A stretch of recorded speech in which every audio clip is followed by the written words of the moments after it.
First. All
together.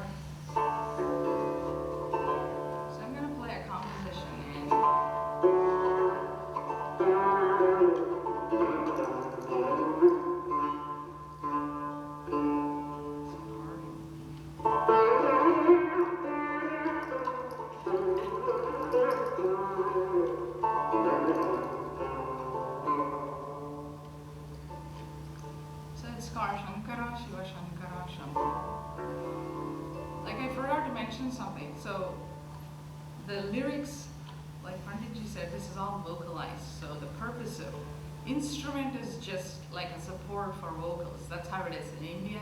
I mean, it used to be, but of course, gradually everything changed. A lot of instruments are in the forefront, but still, the main purpose is vocalizing. So a lot of it is vocalized. So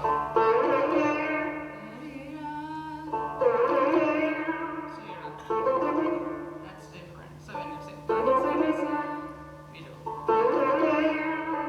So you want to vocalize everything. So the main goal of all of this, I just want to mention that, as with a lot of classical Indian forms, I'm sorry Bharati, but I haven't mentioned, I'm talking a lot. So as with any Indian classical form, the purpose of Carnatic music is truly transcendence.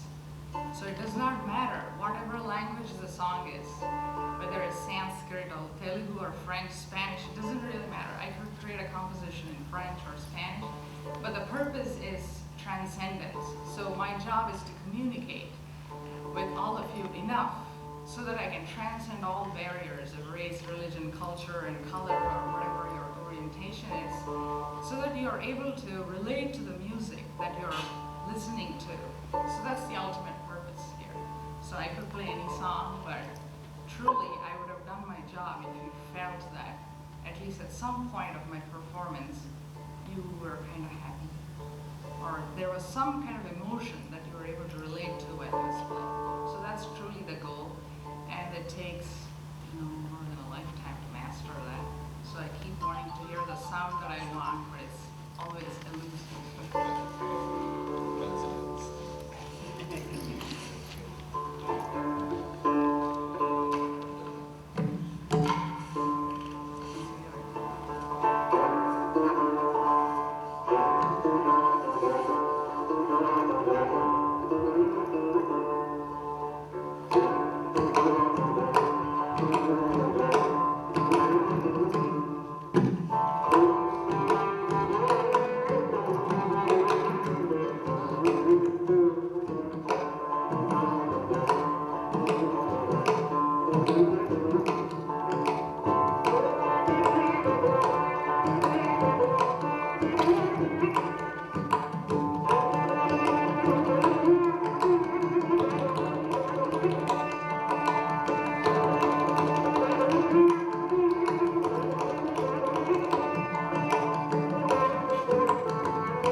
I would like to mention a few things that are so particular in Indian classical music, both South and North. You know, when you think of music and musical notes, I think every music of the world, whether it's jazz, rock, Indian, Japanese, Chinese, Middle Eastern, is based on 12 tones. Every music is based on 12 tones of the scale, but the expressions differ. Expressions are different depending on the background of the countries, the traditions of the countries, the culture, and you know, I think that all music systems share human emotions. By way, the medium is an instrument, it could be a voice, it could be a system of music. And we tried, Indian music goes back and it comes from these traditions. It comes from these sages and saints, and you know, who created sort of music, yoga, Ayurveda. We all share the same kind of approaches to heal human beings and express human, you know, emotions. With the music, we can express sadness, we can express happiness, we express joy, we express separation, we express sorrow, and one wonder how you do it through music. And the purpose actually of our music, or you know, is to make you relax, you know, uplift you from the mundane life, bring you to a state of mind. I mean, it's very difficult because to express what raga is or what tala is, it is to be felt, you know. It's very difficult to talk about music because music is an abstract art form that is felt. When we close our eyes and listen, the music will feel different to you. And you know, we see, we hear from the eyes, and we listen through the ears. You know, we see from ears. You know, that's how music is to me.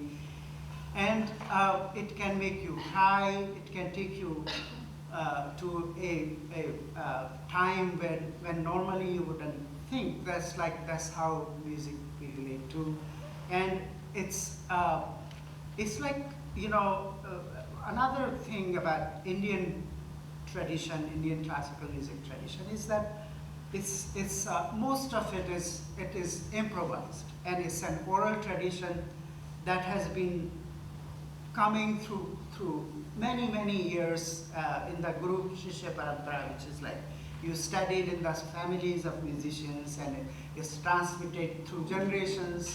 You study with the teacher. It's not like the same role as a student or teacher. And music begins where the world ends. That's what we think, that because in one lifetime is not enough for, the older I get, I feel my music gets younger and younger, and I get older.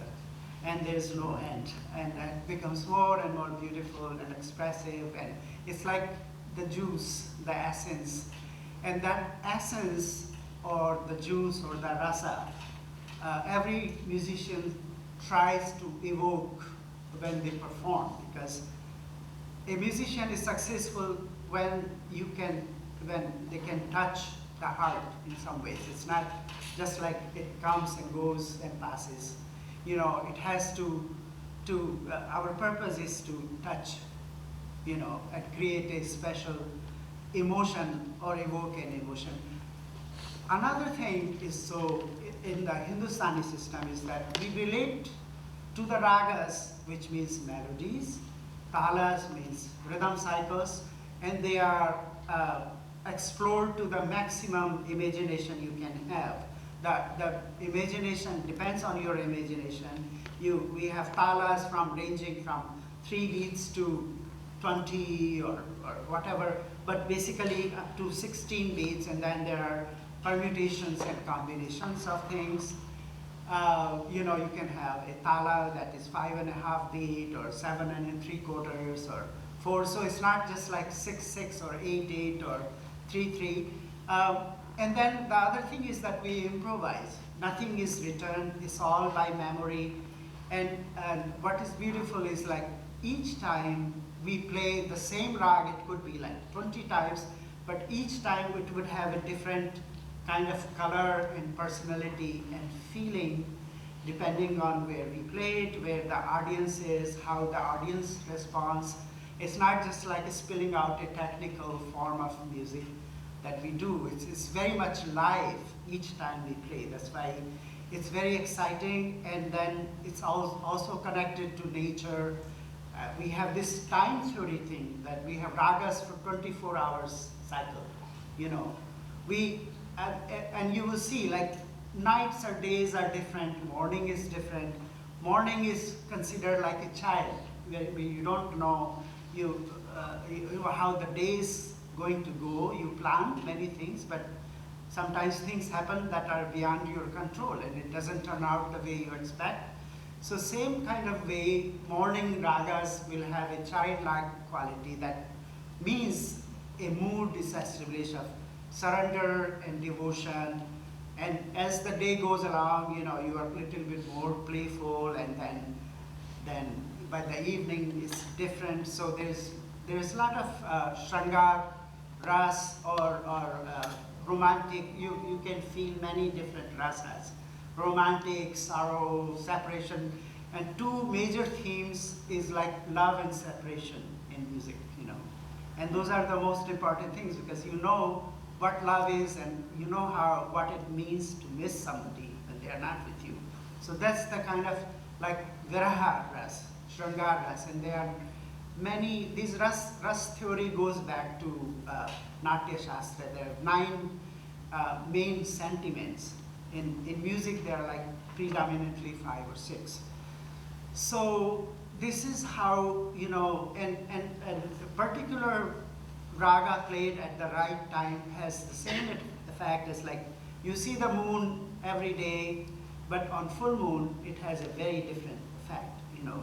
So it's like playing the ragas. We have 24 hours, and the morning ragas will have a different feeling. So basically there's devotion, meditation, and then we join with the rhythm. It becomes very exciting, and it comes to an end with a crescendo.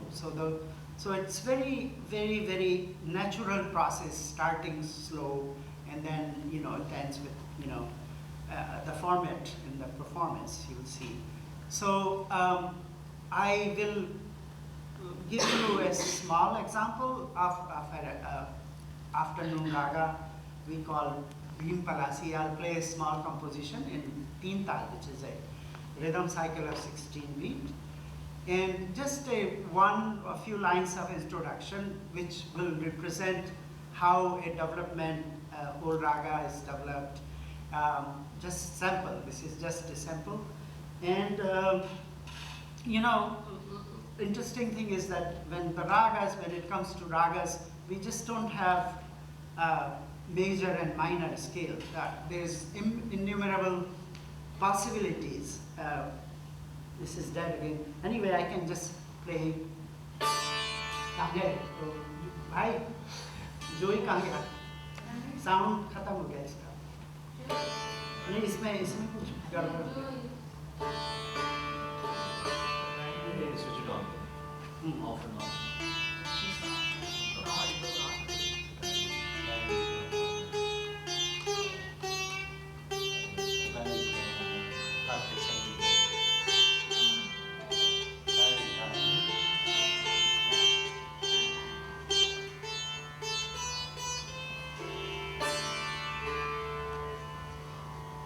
So, for instance, like as Saraswathi ji was demonstrating,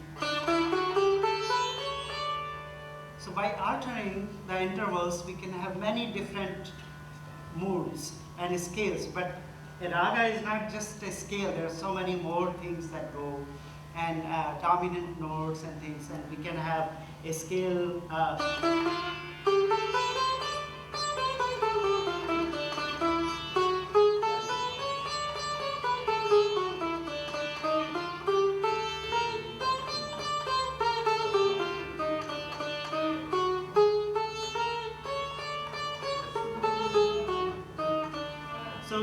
So when we do that, we derive many different modes, but then raga has a mood, it has a ascending and descending order, it has a time prescribed that it should be played at a particular time, and it has the bhava, the rag bhav is the main thing, is the essence of the raga that you try to evoke. Forget what it is, but then it's like sketching a painting or making a painting. You give a certain colors are accentuated that become like a mood, a dominant mood of like, a raga can feel, make you feel sad, it can make you feel happy, it can make you feel romantic, excited, all those things. So it's called rag. Rag Bhim Parasi. Little bit more sound if you are doing the sound.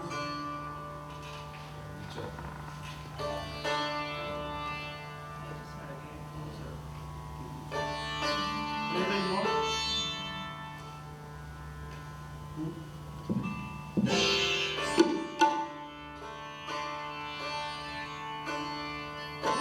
How come always the drummers have louder sound? I think the artist make it loud. Because we never get to play. They don't try it. Because we never get to play. I always try to get the microphones of the drummer.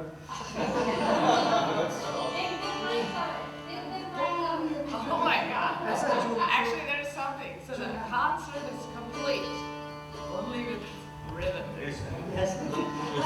We get the good mics for not playing. Just for sitting. Anything, I was Yeah. we can get more. Yeah. So the turn down the tabla a little bit. No, I like this. You can reduce it. So the scale of this raga goes like this.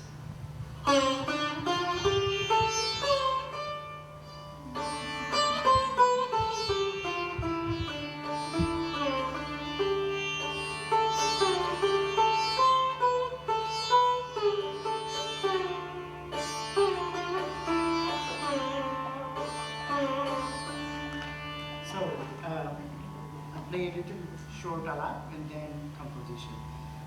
Again, the composition is based on singing, vocal composition, transformed to play.